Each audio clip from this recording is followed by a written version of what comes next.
Vou falar bem-vindos outra vez. Eu estava tentando ensaiar uma coisa diferente. Bem-vindos. Bem-vindos outra vez. Nossa fábrica de mentes inquietas está ativa, né? Nós estamos produzindo cada vez mais mentes inquietas e trazendo mais gente inquieta para trazer inquietude. Muito inquieto numa frase só. Inquietude para os nossos pensamentos aqui. Hoje nós vamos ter, outra vez, o prazer de ter o Carlos Eduardo Pompilho, que é nosso colega do Hospital das Clínicas, com passagem em várias clínicas, mas é ele fundamentalmente clínico, né? Cardiologista, intensivista e, mais importante do que isso, além de ser nosso amigo, é ser um pensador. Né?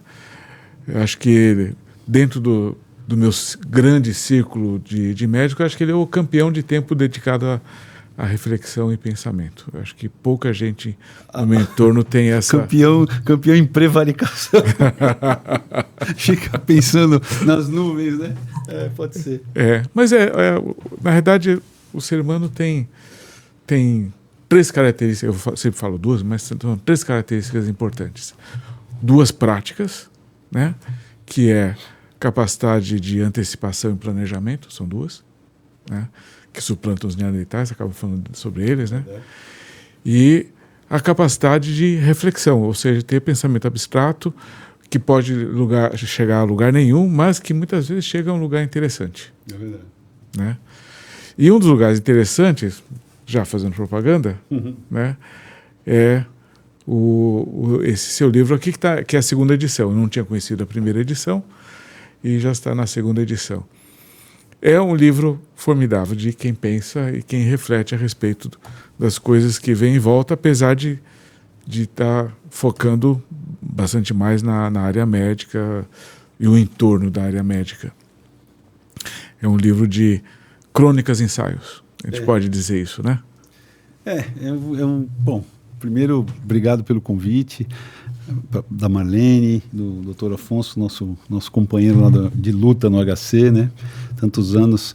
E é sempre um prazer estar aqui. Eu gosto muito de vir conversar com vocês, então eu agradeço de coração o convite aí. De fato, esse livro foi um livro que foi lançado no meio da pandemia, né? Eu tinha...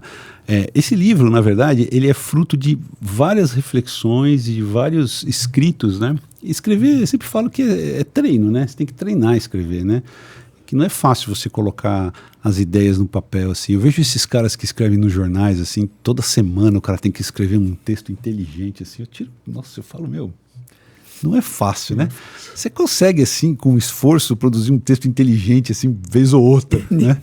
Agora, toda semana o cara escreveu um negócio assim, você olha e fala, nossa, que legal. Aí na outra semana, nossa, tá muito legal. Nossa, você viu o artigo do fulano? É de tirar o chapéu, né? Então, e assim, esse livro, na verdade, ele surgiu de algumas reflexões que foram escritas num blog que começou em 2008. Na época do boom das blogosferas, eu fui convidado, fui, na verdade, instigado a começar a escrever um blog e a coisa começou a andar. Esse blog ganhou alguns prêmios, né? Era um blog sobre a medicina e foi convidado para participar de um... Não era um blog de medicina, era um blog sobre medicina. Fui convidado a participar de um portal, que era um portal importante na época, que era do Science Blogs Brasil, junto com outros pesados assim da divulgação científica. Para você ter uma ideia, o Átila Yamarino, esse que está na cultura hoje, né? Ele fazia parte desse portal. Não tinha muita gente importante que ainda trabalha com divulgação científica, né? E todo esse portal ele acabou sendo incorporado pelos blogs da Unicamp. Então migrou tudo para a Unicamp, porque tinha a questão do servidor, aquelas coisas de custo. Então a Unicamp incorporou tudo. Então ainda tem algumas coisas lá. E aí assim, eu fui vendo que existia aí uma temática que era meio recorrente nesse tipo de escrita que eu praticava, e que eu acabei transpondo fazendo uma seleção e fazendo uma curadoria, vamos dizer assim, transpondo para o livro. E aí o livro ficou, então, com essas três temáticas principais, né? primeira parte seria o tempo mesmo da medicina, como é que isso influencia e como é que isso impacta, né, na vida do médico, na formação do médico e tal. Os períodos pelos quais a gente passa, né? Então começa a história com um relato meu, onde eu fiz faculdade lá na USP, me formei, fiz a residência lá. Então você sai assim, o Afonso sabe bem isso, né? Você sai meio, né, se achando um pouco, né? Você não pode brincar de esconde-esconde, porque você se acha. Então assim, e aí a gente começa a fazer uns diagnósticos legais, começa a acertar umas coisas e você aquilo vai estimulando seu ego e tal. E aí, até a hora que você leva um tombo, né? E esse tombo, esse meu primeiro tombo, que foi um tombo bem forte, tá aí no livro. E me ensina a gente várias coisas, né? Ensina a gente que medicina não é só técnica, é alguma coisa a mais, né, que tem. E aí quando você percebe que medicina não é só aquilo que a gente aprende, essa técnica toda, você fala, mas então o que é? Né? O que é essa coisa? E essa pergunta que me fez buscar por um outro caminho, né? E aí, a partir dessas reflexões, uma das respostas que eu achei foi exatamente essa parte intermediária que conta a história da Faculdade de Medicina da USP, que hoje é a atual Faculdade de Medicina mais antiga do Brasil. Seria a Faculdade de Medicina da Bahia, mas a Faculdade de Medicina da Bahia fechou, ficou um tempão fechada, eles reabriram outra faculdade, né? A primeira foi da Bahia, a segunda foi no Rio de Janeiro, a segunda e a terceira foram no Rio de Janeiro, né? Seria a quarta ou quinta, seria aqui em São Paulo, a nossa Faculdade de Medicina, que de hoje é a Faculdade de Medicina da USP, e ela tem toda uma história, né? Toda uma influência da Fundação Rockefeller, né? E por que uma fundação de uma empresa, de um conglomerado, né, de monopólio do petróleo americano pós-guerra civil começa a investir dinheiro em medicina aqui em São Paulo? E por que São Paulo, né? E na China nós temos uma faculdade irmã, a Faculdade de Medicina da USP, em Pequim, né? É irmã, elas são faculdades irmãs. Por quê, né? Aí começa toda uma procura por entender, por tentar responder esse tipo de pergunta, né? E se esse tipo de caminhada que fez com que determinados conglomerados acabassem monopolizando e influenciando o ensino médico, se isso traz algum tipo de influência na nossa formação? A resposta é sim. Claro. Né? A gente acaba incorporando determinadas ideologias, né? E assim, se a gente for pensar se a gente quiser ficar com a mente inquieta, aí você fala assim, caramba, então preciso saber quais que são os efeitos colaterais desse tipo de ideologia, né? Na minha prática ou na minha visão de mundo, né? Podemos pensar assim. Então tem toda uma reflexão em cima disso, né? E aí a terceira parte é uma parte que o pessoal gostava muito, muito lá no blog, que tinha muita interação e muita pergunta, resposta, comentário, né? São a parte dos causos. Todo médico, se você quer deixar um médico feliz, pede para ele começar a contar causos. Todo médico é um grande contador de causos.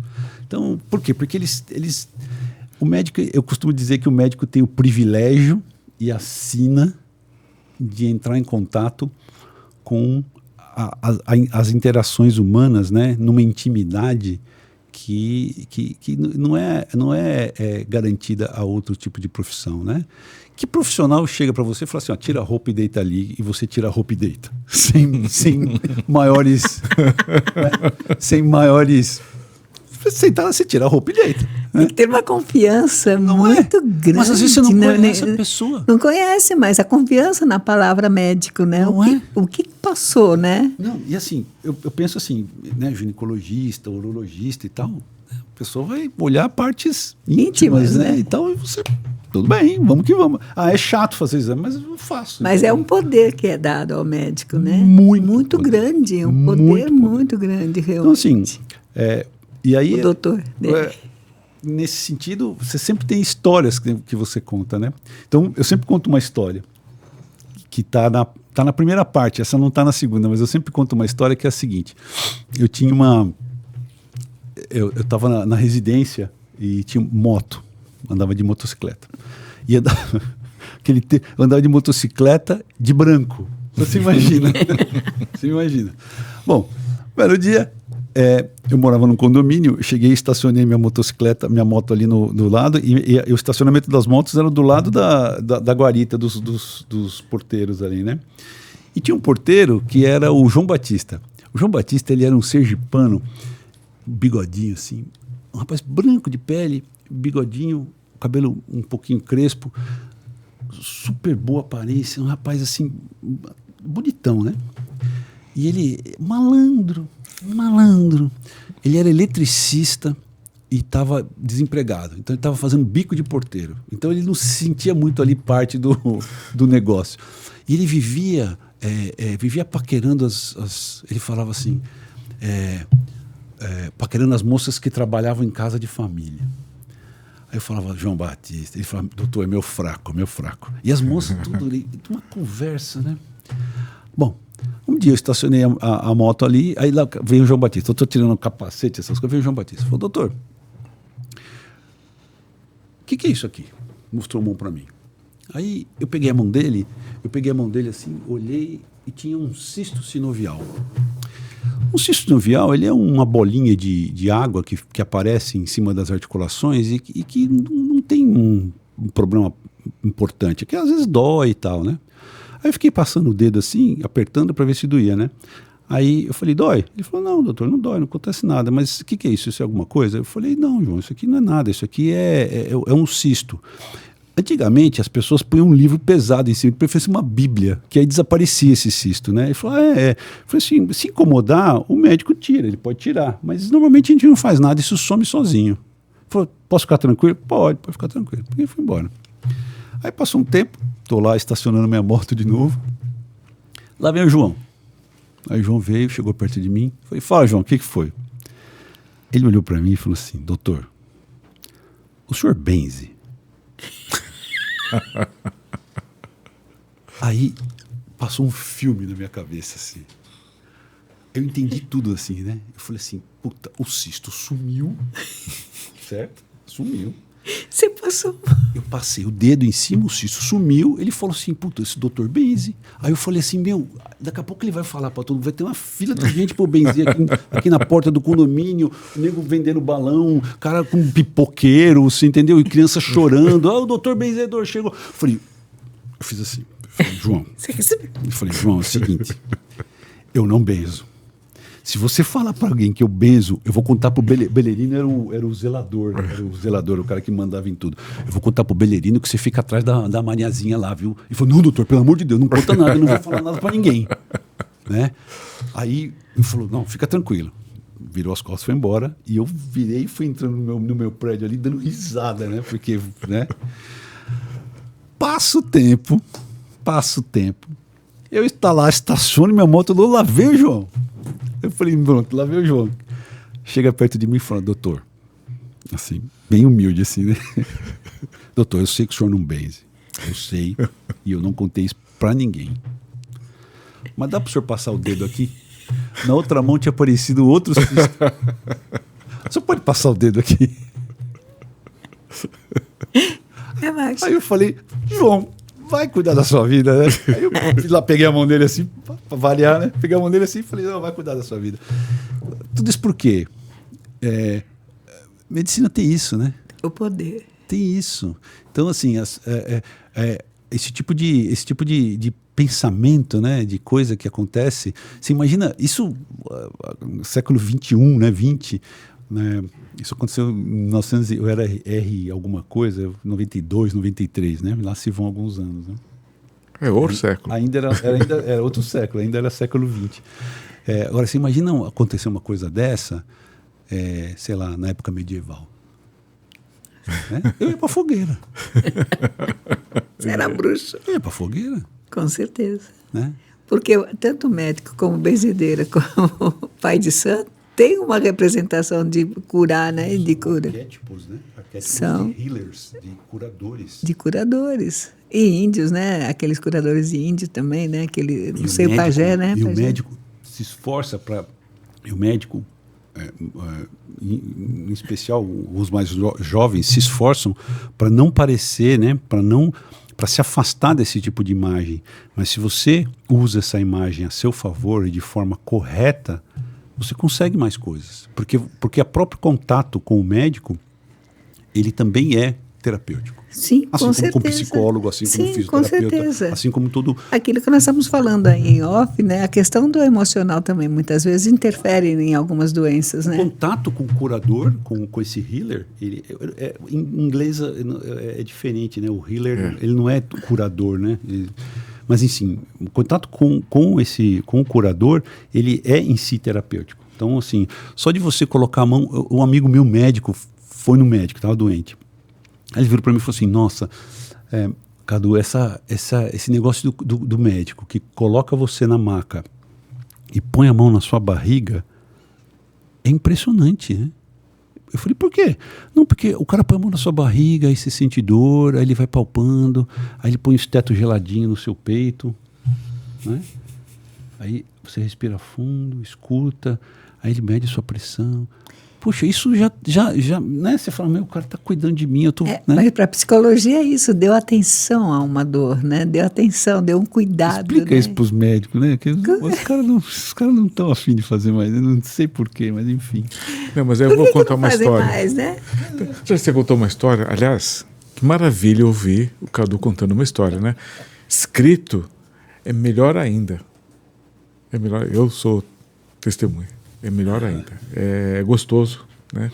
Tem muito a ver com os grandes escritores. Porque os grandes escritores, na minha modesta opinião de leitor comum, os grandes escritores, eles, além de desenvolver história, de ter uma coisa interessante para contar, eles dão interesse para todos os detalhes da circunstância. E o Cadu sabe fazer isso com maestria, né? Está escrito aqui, vocês podem ver. Mas eu vou contar uma história, brevemente, da cimetidina. Lembra a cimetidina? Foi o primeiro... Tagamete. Foi o primeiro medicamento que existiu para doença péptica, né? Para úlcera, gastrite. Hoje quase não tem úlcera, porque tem gastrite, mas são a mesma doença. E no primeiro estudo tinha que ter um fundamento científico muito forte, né? Então, eles fizeram um estudo randomizado, não sei mais que número de pessoas, número grande de pessoas, fizeram randomizado duplo cego, né? Ou seja, o médico que dava a caixa com todos os comprimidos para tomar um mês não sabia que estava dando placebo ou o remédio. E o médico que avaliava o efeito também não sabia que tinha sido conversado, nem se era ou se não era, né? Duplo cego, cego aqui, cego ali. E randomizado, etc. E tinha uma medida objetiva. Então, na endoscopia tinha uma referência à dimensão da úlcera. Então tinha que ter um número, né? Então, se a úlcera, não sei se você lembra disso, se a úlcera tivesse reduzida pelo menos a metade, era bom resultado. E a matriz onde estavam os números prontuários e se tinha tomado o placebo o remédio estavam no cofre da empresa. Né? Nem o presidente, nem o presidente poderia saber. Né? Então, e aí quando abriram tudo, foi provado que o medicamento funcionava. Né? 93% ou 92% das pessoas que tomaram o medicamento reduziram pelo menos em metade o tamanho da úlcera. Brilhante. E o placebo? Quantos por cento? 80%. É legal, né? Eu conto essa história muito para os meus pacientes, porque 80% das pessoas tomaram comprimido de farinha, só para dizer simplificadamente, né? E funcionou igual para 80%. É maluco isso. Né? Então, é a palavra do médico, o poder do médico, ou a coisa do healer, né? Que você lembrou bem esse conceito. Nessa história. Mas é isso. Então, assim. E prova mais uma vez, né, o quanto do emocional está envolvido, do cuidar. O cuidar que eu acho que está envolvido. Eu acho que essa história do cuidado ela é muito interessante, né? Porque porque o cuidar ele envolve outras coisas, né? Tem um filósofo que é o Heidegger, ele fala que a essência do ser, do homem, que ele chama de Dasein, é o cuidado. E ele conta aquela história, aquela fábula, né, de Higino. A fábula de Higino é a fábula do cuidado, que diz que eu não vou saber contar direito, mas diz que o homem, né, ele foi moldado no barro, né? E aí fica os deuses disputando quem que daria o nome para o homem, né? Então chega Saturno e decide que como a terra que deu o barro, ele volta para a terra, o corpo. Como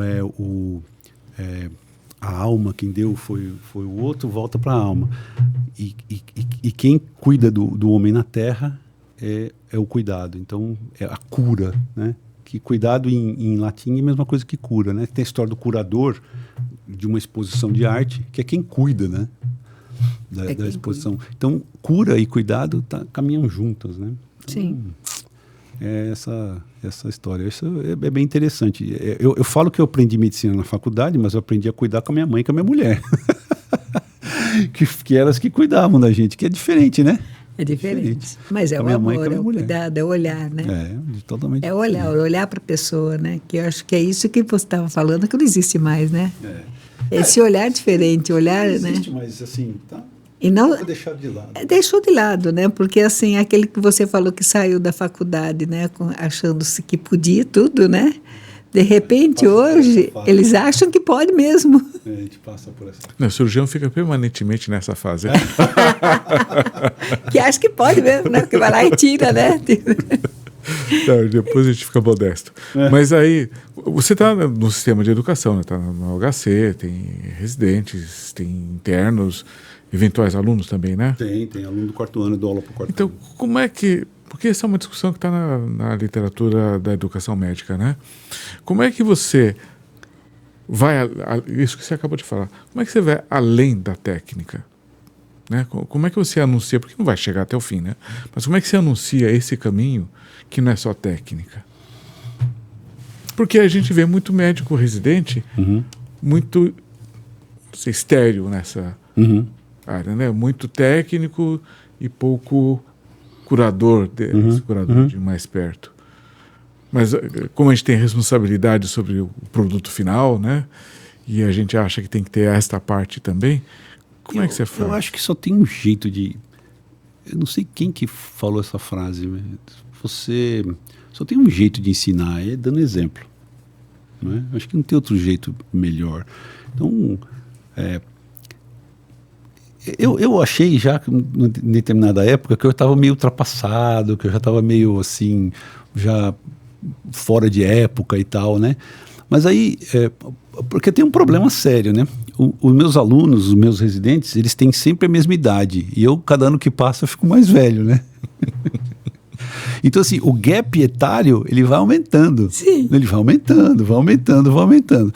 Aí, eu consegui dar um jeito, né? Consegui segurar esse gap etário com meus filhos.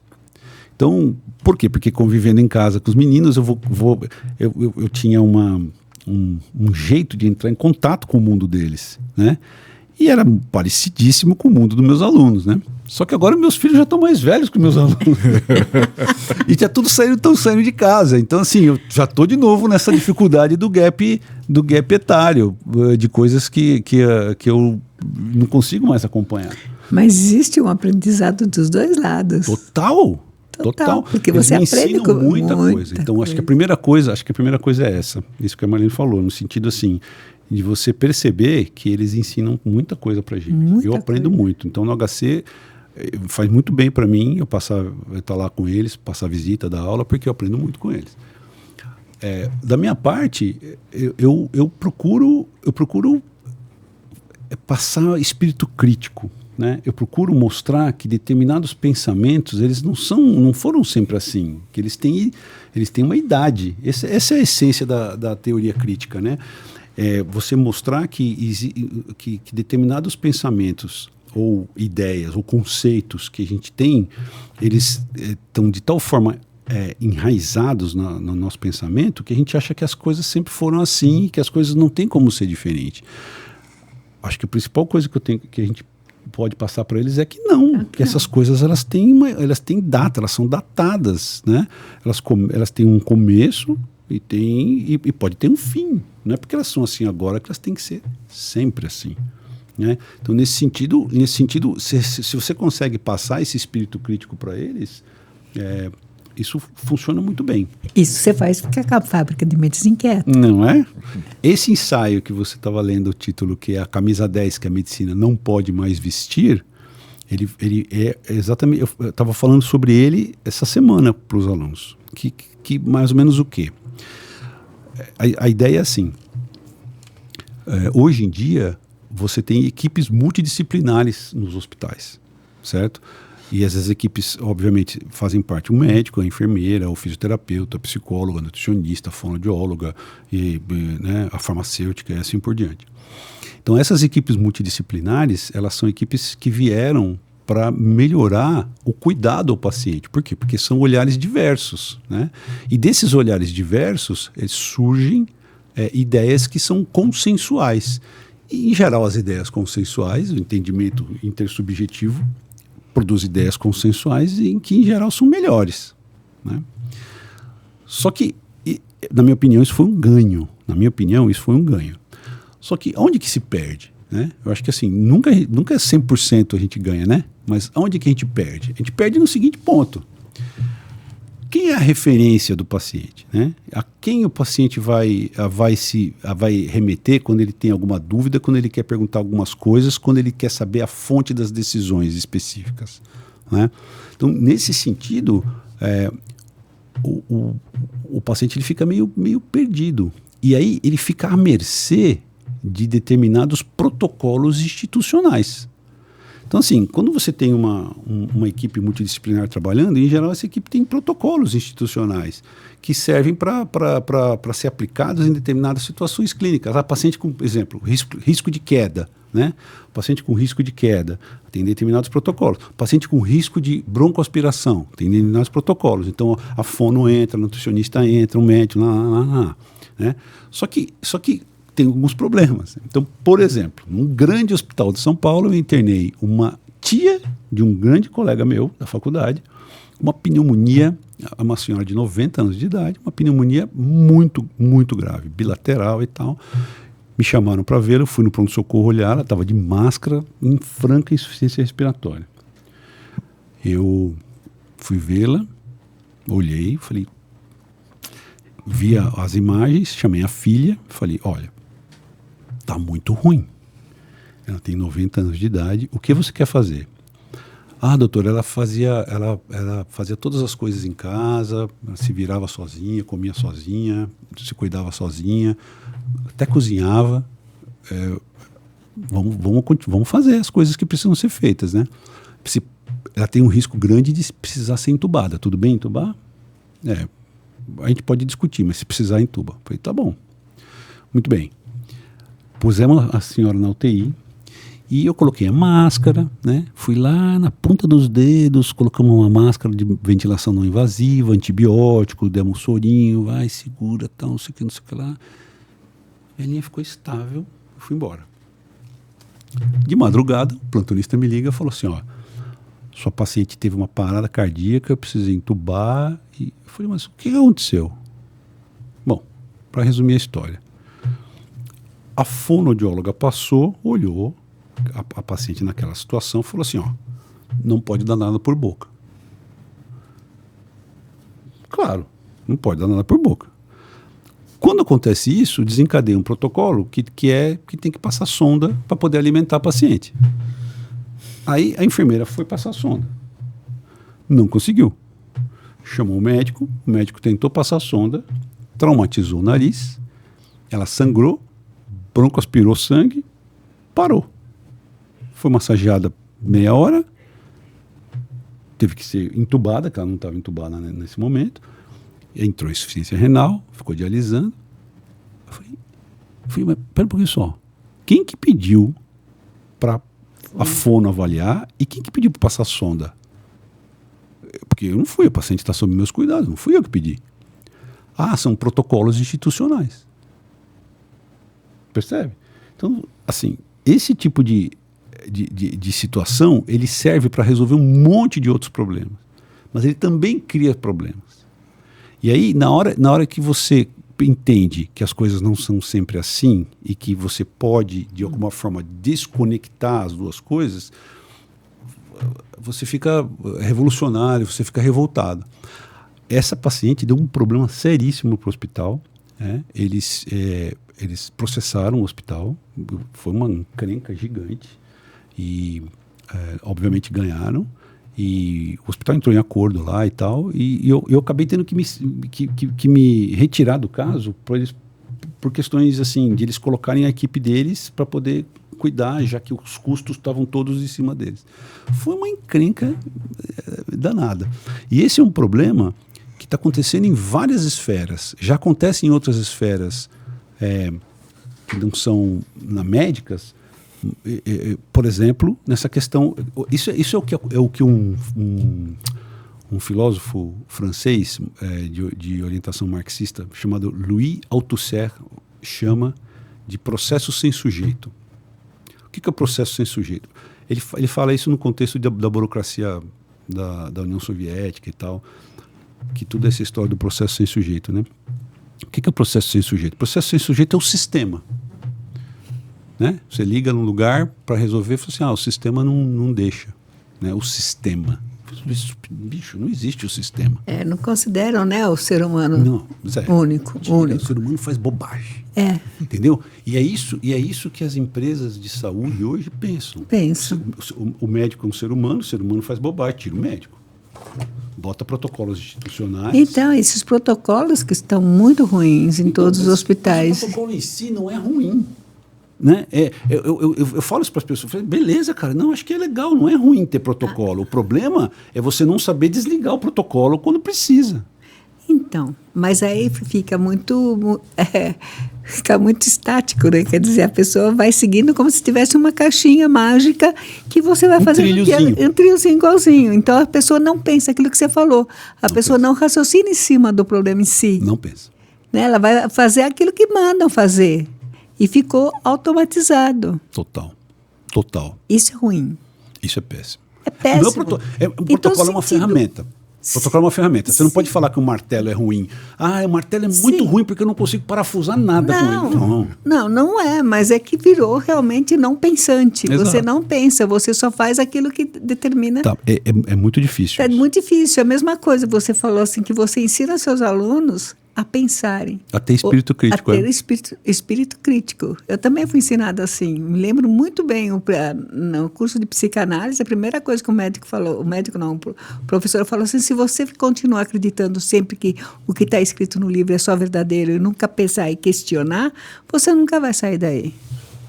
E me lembro também do professor Pinotti. Você quer ser o quê? Simples psicóloga ou você quer ser mais? Se você quiser ser só psicóloga, eu posso fechar isso aí, essa linha, coloca um tanque aí para lavar minha cueca, lavar roupa. Se você quer ser outra... O clássico dele. Se você quer ser outra coisa, você vai estudar, vai fazer outras coisas. Porque senão você não vai estudar, você vai ficar sempre fazendo tudo que os outros mandam. Exatamente. Talvez por isso minha mente foi tão inquieta. Aqui nos nossos podcasts, agora eu vou falar um pouquinho de filosofia, já que você puxou por esse lado. Que não é tanto, né? Mas a questão é o seguinte, aqui a gente muitas vezes chega à conclusão, por variados caminhos, que o que tem faltado bastante hoje em dia entre as pessoas comuns, entre nós, é contato humano. Né? Então o contato humano está faltando e vai desencadear X ou Y coisas do que a gente tem assistido no dia a dia, né? E aí você está falando também, né, na formação médica, também precisa do contato humano e talvez você se preocupa com isso, mas talvez que as gerações mais novas, por não terem tido isso muito desenvolvido, vão passar a deixar, como eu chamei agora há pouco, de uma atitude mais estéril, mais técnica, né? E pressupondo menos o ser humano, ou não o ser humano, pressupondo menos a relação com o ser humano, né? Então, eu acho que é uma coisa que está acontecendo de modo geral. Porque segue o protocolo. Eu fico aqui imaginando, se a pessoa não seguir aquele protocolo, ele é mandado embora. E isso eu estava conversando o tempo todo. Precisa do emprego, né? E precisa do emprego. Então, como que você faz? Exatamente. Eu estava conversando com outro ex-aluno nosso, também ele falou que as pessoas não querem mais estudar, só querem seguir aquilo e pronto. Pronto, está resolvido. Sabe, não precisa mais ir na faculdade, não precisa mais assistir às aulas nem a... Você falou uma coisa muito interessante, Afonso. A gente tem tempo? Pode falar. Não, uma das coisas que eu estava estudando agora, né, para essa dissertação, é alguns elementos da teoria do conhecimento aplicada à medicina. Então, como é que isso funciona? O primeiro ponto que a gente tem que pensar é qual é o objeto da medicina, né? Essa é uma pergunta muito interessante, porque assim, qual que é o objeto da medicina? E ao longo dos séculos, esse objeto ele foi mudando, né? Então, assim, se a gente for pensar na teoria do conhecimento, a teoria do conhecimento ela se dá na relação entre sujeito e objeto, certo? Sujeito e objeto. Beleza. Então, se a gente for pensar na medicina, o sujeito é o médico, a médica, e o objeto é o quê? É o quê? Então, assim, num primeiro momento, tem três formas de você delimitar esse objeto. Tem três formas de você delimitar esse objeto.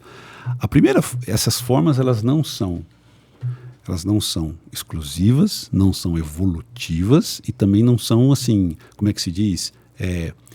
Quando entra uma, é sempre ela pode ser trocada, elas podem se alternar. Mutuamente exclusivas, né? Mutuamente exclusivas. Boa, obrigado. Elas não são mutuamente exclusivas, elas podem se alternar na mesma situação, às vezes da mesma consulta. A primeira forma é a seguinte, a doença é o objeto, né? Quando a gente considera que a doença é o objeto, o médico ou a médica, ele tende a abstrair o paciente da doença, de forma a clarificar melhor o tipo de doença que a gente está enfrentando. Por quê? Porque o paciente ele traz interferentes. O paciente às vezes é um homem, às vezes é uma mulher, às vezes é jovem, às vezes é velho, né? O paciente tem idiosincrasias, né? Ele tem características que são individuais. Então ele traz confundidores para esse profissional médico, ele tentar delimitar essa doença, um padrão de doença, um modelo de doença que ele já viu em outros pacientes. Então ele precisa abstrair o paciente da doença. Isso é muito comum em situações onde você tem doenças que são delimitáveis. Por exemplo, doenças de membros, né, onde você provavelmente vai ter que fazer uma amputação, tumores, né, doenças cirúrgicas, tem que tirar uma vesícula, tirar um apêndice, Quando você delimita a doença em determinadas topografias do organismo, é comum a gente meio que abstrair o paciente dessa situação. Isso não tem nenhum tipo de juízo de valor, porque é um procedimento intelectual, mental nosso, e que qualquer profissional faz toda vez que a gente precisa enquadrar um particular em algum modelo geral. Então a gente tenta abstrair as características individuais ou particulares desse individual para poder transportar para uma generalização. É normal acontecer isso. Sim, claro. Esse é o primeiro ponto. A segunda forma de a gente delimitar o objeto é quando a gente considera que o paciente ele foi invadido por uma doença. Ele estava lá andando, a doença foi lá, invadiu e tornou esse paciente como um ser doente.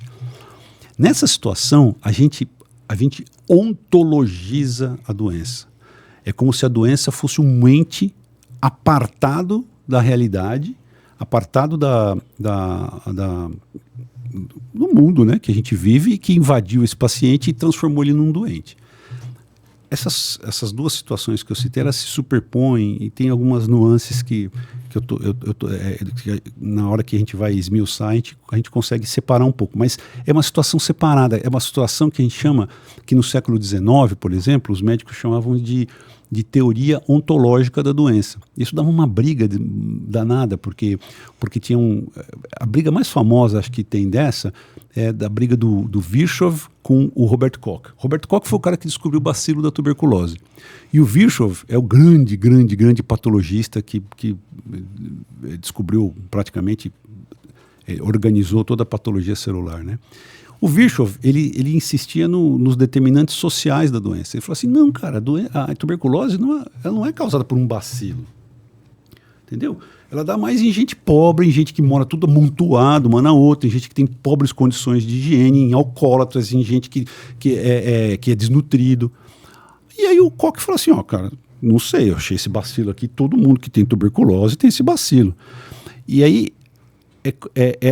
essa briga, né, entre os determinantes sociais da doença e um determinante biológico da doença é uma briga que acabou por... Quem ganhou foi o Koch, né? E a doença, a tuberculose, ela meio que foi ontologizada, ela virou um ser.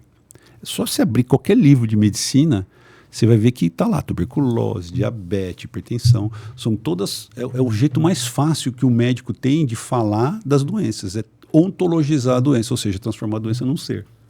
E a partir daí derivar todas as suas características. Então essa seria a segunda parte. A terceira forma é considerar o paciente como doente. Isso era uma outra teoria que eles chamavam de teoria fisiológica da doença. Tem um cara chamado François Magendie. François Magendie, ele foi professor do Claude Bernard, que foi o cara que inventou a medicina experimental. O Claude Bernard falava que ele tinha inventado a medicina experimental. Eu fui na salinha dele, lá no Collège de France, em Paris. Tinha lá uma salinha, perto da pracinha, assim, uma plaquinha embaixo, assim. Esta era a sala de Claude Bernard. Nossa, muito legal, né? Claude Bernard foi o cara que inventou a fisiologia, fez tudo, né? E ele dizia o seguinte, cara, não existe esse troço de doença que invade e tal, não sei o quê. Não é nada disso. O que tem, a doença é o quê? É a fisiologia alterada, ponto. Então, existe uma transição gradual entre o indivíduo saudável e o indivíduo doente, né? Esse é o conceito fisiológico da doença. E cada um desses tipos de delimitação do objeto da medicina, ele tem uma crítica. O primeiro, que é a doença é o objeto, ele pode levar aquela velha discussão entre o dogmatismo e o ceticismo. O médico, ele não pode ser... O que é o dogmatismo? O dogmatismo é você aceita aquilo tudo e você nem questiona que aquilo possa eventualmente ser mentira, né? E o cético fala, não, cara, a verdade é impossível, a gente não tem como saber, né? Então é impossível a gente saber a verdade. E o ceticismo é muito radical, então ele tem 3 formas ainda menos radicais de ser cético, que é o relativismo. Não existem verdades universais válidas, o que existe são opiniões individuais, e essas opiniões têm que ser consideradas. Existe um tipo de subjetivismo, onde você tem que levar em consideração o meio onde você está, enfim. E existe o tal do pragmatismo, que é uma forma de você... que é um ceticismo positivo, que você fala assim, o que vale é o que funciona, né? O que melhora, o que aumenta a felicidade, o que é mais útil, enfim. São formas de ceticismo que vão contra o dogmatismo. Mas assim, o médico, ele não tem como ser cético, né? Porque se você falar para um médico que o conhecimento da doença, qualquer tipo de conhecimento que seja, é impossível, você está não questionando o médico, você está questionando a própria medicina, né? Você fala assim, então a medicina é impossível? O que a gente sabe que não é, né? Então, os médicos, eles têm uma tendência dogmática muito forte, muito forte.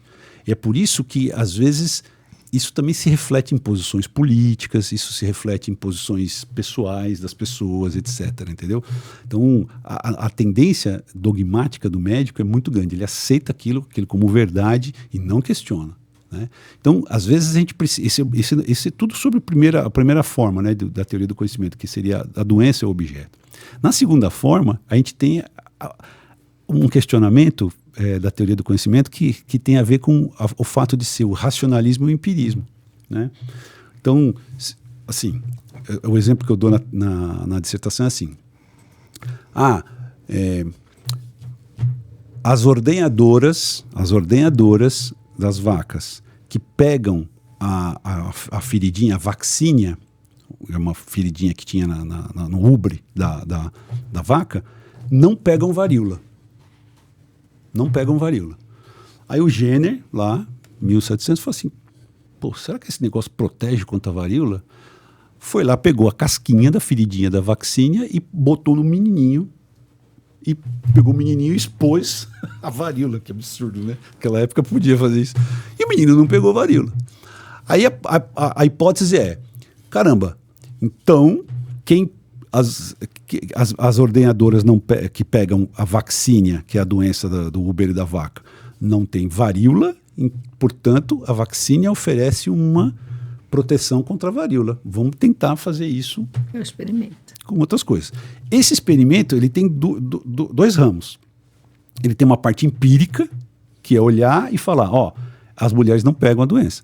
E tem uma parte que é racional, que faz uma conexão achando que tem uma relação de causa e efeito entre as duas coisas.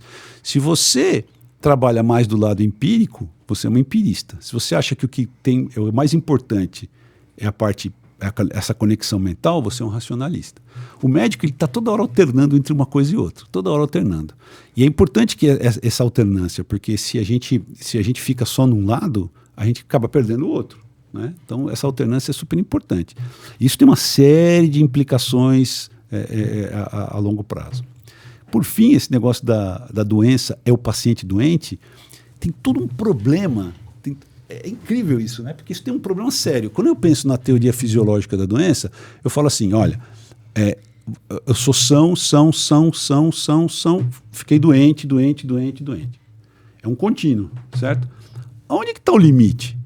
Onde que eu coloco essa barrinha aqui, a partir do qual eu estou doente, se é um contínuo?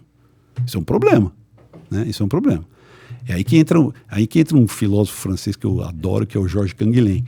Ele estuda exatamente isso. Como é que você faz para dizer a partir de onde eu estou doente ou não? Né? A partir de onde eu estou doente ou não? Então, isso é toda uma complicação, né, que você tem para poder identificar. Aí você pega todas essas coisas, os médicos eles não pensam nisso na hora que eles estão trabalhando. Ninguém pensa nisso. Mas só que assim, tudo isso está em jogo. Tudo isso está em jogo no momento em que você está vendo um paciente. Tudo isso está em jogo. Né? Tudo isso está em jogo. E eu acho até que eu também não penso, porque se eu for ficar pensando nessas coisas quando eu estou atendendo doente, eu fico paralisado, né? Não consigo fazer nada. Mas assim, essas coisas elas são importantes, por quê? Porque elas têm efeitos colaterais, elas têm vícios de pensamento, elas têm formas de levar você para lugares errados, né? Então, você precisa estar atento a isso. E toda vez que a gente fala entre aspas, é um termo que eu não gosto muito, humanização da medicina. Toda vez que a gente fala de humanização da medicina, a gente acaba tendo que se envolver com esse tipo de coisa, né? Porque você pode pensar assim, mas você pensar que o paciente, se o médico considerar o paciente doente como objeto, é melhor, né? É melhor. Por quê? Porque está vendo o paciente como um todo. Em algumas situações, mas em outras não é. Né? Tem problemas, entendeu? Tem problemas. Então, é por isso que se você isso não é evolutivo, não é mutuamente exclusivo e também ele se alterna em determinados momentos da própria consulta, né? Então, você precisa saber onde que você está lidando para você conseguir, como é que se diz, escapar dessas armadilhas, entendeu? Mas aí eu vou citar você mesmo. No começo você falou que a Faculdade de Medicina, a nossa Faculdade de Medicina, ela foi idealizado, construído, pensando com o pensamento do Rockefeller, né? Esse não terminou, né? Você foi por outros caminhos. E agora você falou da atividade médica, que junta lá com esta ideologia que pode estar por trás da faculdade como um braço de extensão da ideologia, do pensamento,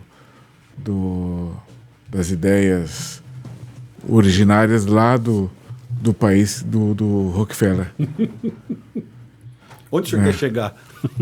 Então, isso matiza o que você acabou de falar, né? Tem a ver? Então, eu acho que sim, acho que tem a ver. É uma conexão muito complexa, né? Então, assim, uma das coisas que eu falo no livro é assim, tem um filme do John Ford que é No Tempo das Diligências, é com John Wayne e tal. E aí tem um médico que trabalha lá no Velho Oeste. E o médico, ele é o quê? Ele é um bebaço. O cara é um bebaço, super bom coração, bonzinho pra caramba, mas é um cara que não resolvia nada, não sabia nada e só sabia encher a cara. Esse filme de 1920, sei lá, esse era a imagem que o médico tinha, né? No final do século XIX, na virada para o XX, nos Estados Unidos. A medicina americana não era o que é hoje. Não tinha nem sombra do que era hoje, né? O que aconteceu lá que a medicina virou essa potência cultural, científica, econômico-financeira, né, que virou nos Estados Unidos? Então, o que aconteceu, que mais ou menos os autores são consensuais em afirmar, foi o relatório Flexner, né? 1908. 1910. O trabalho foi de 8 a 10, né? Isso. De 8 a 10, exatamente. Foi publicado em 1910 um relatório onde Abraham Flexner visitou 60 escolas de medicina no Canadá e nos Estados Unidos. Acho que mais ou menos um número como esse. E foi dado um poder para eles, no seguinte sentido: se as escolas não se adaptassem ao modelo de medicina, eles tinham que fechar. Por quê? Porque tinha escolas de vários, vamos chamar de credos médicos, né? Tinha escolas homeopáticas, escolas não sei o quê, escolas, entendeu? Fisiológicas, outras dogmáticas, outras não sei o quê, tinha militares, tinha escola de tudo. E o relatório foi lá e falou assim, não, o modelo é esse aqui. E qual modelo que eles escolheram? Eles escolheram o modelo da Johns Hopkins, que era uma escola nova e que era uma escola que tinha trazido um tipo de ensino da Alemanha, porque os seus fundadores fizeram estágio lá e trouxeram a forma de ensinar alemã, que é uma forma extremamente voltada para a ciência. Extremamente voltada para a ciência. E voltada de que forma? Voltada para a ciência hardcore, né? Sem se preocupar muito com questões sociais, que é típico de alemão, né? Os caras, não, o negócio é assim, né? E aí fecharam as escolas, fizeram essa reforma, putz, a medicina... Quem financiou o relatório Flexner? Se você entrar na internet e você colocar relatório Flexner, colocar imagens, aparece a primeira página do relatório Flexner, né, como imagem na internet, e você vai ver lá, Fundação Carnegie. Quem financia o relatório Flexner é a Fundação Carnegie, que era monopólio do aço nos Estados Unidos. Uma fundação que tinha o monopólio do aço, um bilhardário, que tem o Carnegie Hall, etc, tem várias coisas, e que financia o relatório Flexner. Por que uma fundação do monopólio do aço financia o relatório de um cara sobre medicina? Essa é uma pergunta que a gente tem que fazer. Os caras, eles morriam de medo do comunismo. Então, existiu um movimento na virada do século nos Estados Unidos que é a filantropia de larga escala, a filantropia por atacado. Então, os principais milionários dos Estados Unidos que apareceram... Por que os Estados Unidos apareceram milionários? Por causa da Guerra Civil. Depois que terminou a Guerra Civil, muita gente ganhou dinheiro. O Johns Hopkins foi um deles, né? Eles ganharam muito dinheiro depois da Guerra Civil. Então, apareceu uma meia dúzia, 7 ou 8 milionários. Milionários não, bilionários, né? Naquela época. Os caras eram bilionários. que eram as pessoas mais ricas do mundo. Então os caras morriam de medo de comunismo. E eles moldaram a sociedade americana com filantropia de larga escala. Então a filantropia, aí baseada em questões até do protestantismo e da forma como eles encaravam o lucro, etc., isso moldou demais a sociedade americana, e em especial a medicina, né? E aí, o que acontece? Quando eles fazem isso, o Johns Hopkins ele faz uma faculdade, olha que coisa, ele faz uma faculdade, primeiro ele faz uma creche, depois ele faz uma faculdade de enfermagem, depois ele faz uma faculdade de higiene, saúde pública, depois ele faz a faculdade de medicina. E na época que ele fez a faculdade de higiene, ele abriu, a Rockefeller abriu a faculdade de higiene, que é mais velha do que a faculdade de medicina, na Dr. Arnaldo. E aí os caras mandaram 2 professores americanos para ser lá. O Smiley e um outro lá. Mandaram para professores americanos para vir ensinar higiene aqui. Eles não tinham muita coisa para ensinar para a gente, entendeu? Aí tem a história do Alan Gregg. O Alan Gregg foi um dos caras que veio para cá, que queria entender algumas coisas e que depois voltou para Rockefeller para poder mostrar como é que funcionavam as coisas. Então, assim, quando o Arnaldo Vieira de Carvalho ele funda a faculdade, que era um quatrocentão, era um cara da sociedade paulistana e tal, ele funda a faculdade de medicina, ele funda mesmo no ideal, assim, sabe? Pô, São Paulo precisa de uma faculdade, pô, a Bahia tem, o Rio de Janeiro tem, São Paulo está crescendo e nós não temos faculdade de medicina, vamos fundar, e abre uma casinha lá na Maria Antônia, um negócio meio mambembe, começa a usar o Hospital da Santa Casa, o Hospital das Freiras lá e tal, e putz, um negócio meio assim, meio precário, né? E na base da raça mesmo, da força que ele conseguiu abrir a faculdade. Quando a Rockefeller vem e fala assim, não, nós vamos financiar isso aqui, aí os caras constroem o prédio na Dr. Arnaldo, né? Escritório Ramos de Azevedo, né? Que construiu quase tudo de bonito que tem em São Paulo, foi o Ramos de Azevedo. Mas é muita grana. Então, se você entra na faculdade de medicina hoje, você vê uma placa do lado esquerdo escrito obrigado, Fundação Rockefeller, uma placa de agradecimento à Fundação Rockefeller. Está lá. Só que a Fundação Rockefeller, ela começa a impor algumas coisas. Então, qual que é o modelo que nós vamos fazer aqui? O modelo é Hopkins, certo? Então, área básica, pesada, área clínica, né? Área básica, área clínica e residência, e precisa ter hospital. Então, assim, precisa ter um hospital. Cadê o hospital? Nós vamos fazer. Aí surge o HC na rua de trás. Isso é exigência da Rockefeller, para poder pôr dinheiro. Então, isso era uma exigência. A segunda exigência era um currículo fortemente baseado em ciência. A outra exigência, depois de um tempo, era uma coisa chamada números clausius, que era uma limitação do número de alunos.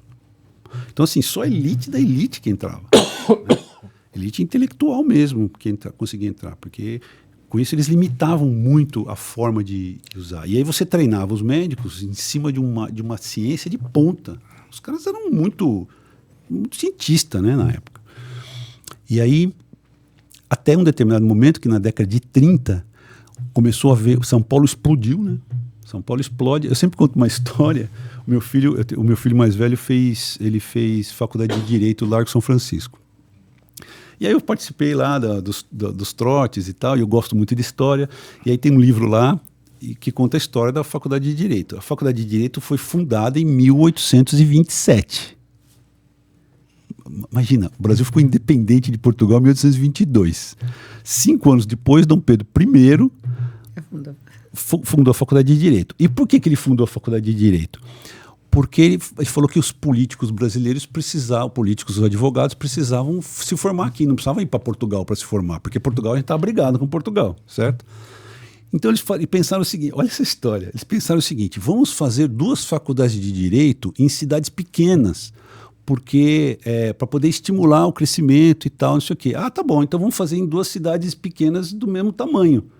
Então vamos fazer em São Paulo e em Olinda. São Paulo, em 1827, era do mesmo tamanho que Olinda. É inacreditável isso, né? E era cidade pequena, porque as grandes eram Salvador e o Rio. né? E talvez Santos, acho que talvez Santos, São Vicente, talvez fosse até maior. Mas era Salvador e Rio de Janeiro, que eram as grandes cidades, né?